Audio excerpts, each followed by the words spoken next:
સુરતના ડિંડોલી વિસ્તારમાં આવેલા રેલવે ટ્રેક નજીકથી યુવકની હત્યા કરાયેલી લાશ મળી આવવાની ઘટનામાં પોલીસે ગણતરીના કલાકોમાં ગુનાનો ભેદ ઉકેલી કાઢી 3 આરોપીઓની ધરપકડ કરી વધુ તપાસ હાથ ધરી છે। મુખ્ય આરોપી 31 ડિસેમ્બરના રોજ પોતાની ઓટો રિક્ષા લઈ પસાર થઈ રહ્યો હતો।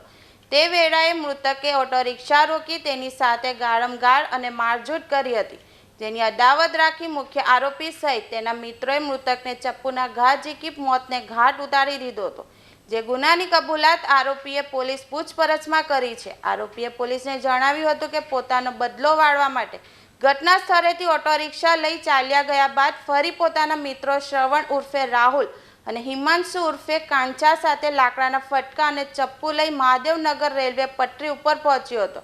અહીં બેઠેલા રાજા કિશન ગાયકવાડ અને તેના મિત્રો ઉપર લાકડા અને ચપ્પુ વડે જીવલેણ હુમલો કરવામાં આવ્યો હતો, જે બાદ રાજા કિશન ગાયકવાડના મિત્રો ભાગી છૂટ્યા હતા।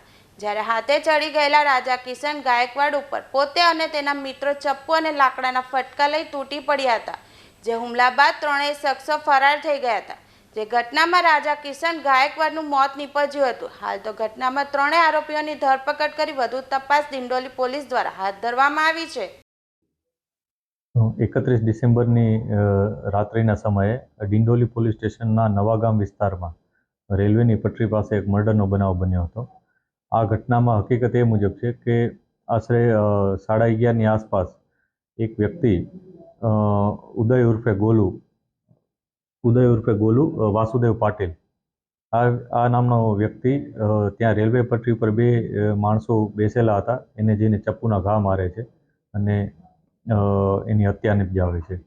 આ બનાવના મૂળમાં જતા પોલીસને માહિતી મળી છે કે આશરે 11 વાગ્યાની આસપાસ આ ઉદય ઉર્ફે ગોલુ એ જ્યારે રિક્ષા લઈને જતો હતો ત્યારે મરણ જનાર રાજા ગાયકવાડ અને એના મિત્રો ત્યાં ઊભા હતા અને એની ઓટો રિક્ષા અટકાવી હતી અને બંને વચ્ચે ઝઘડો થયો હતો અને ગાળાગાળી થઈ હતી।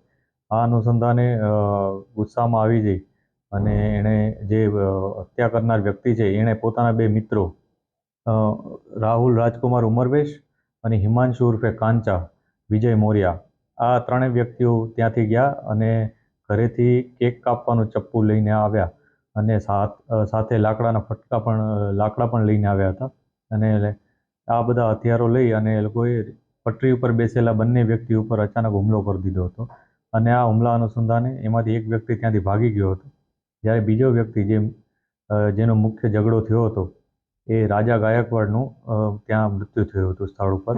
પોલીસે ખૂબ જ મહેનતથી આ બનાવને ડિટેક્ટ કર્યો હતો।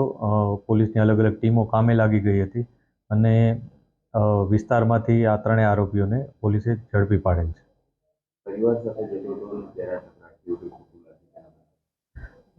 અત્યારે જે પોલીસ પાસે માહિતી છે એ મુજબ જે આરોપી છે એ પોતાના પરિવાર સાથે ઓટો રિક્ષામાં જતો હતો ત્યારે આજે ભોગ બનનાર અને એના મિત્રો ત્યાં ઊભા હતા રસ્તામાં અને એ રસ્તામાં ઊભા રહી અને રિક્ષા એને રોકવી પડી હતી।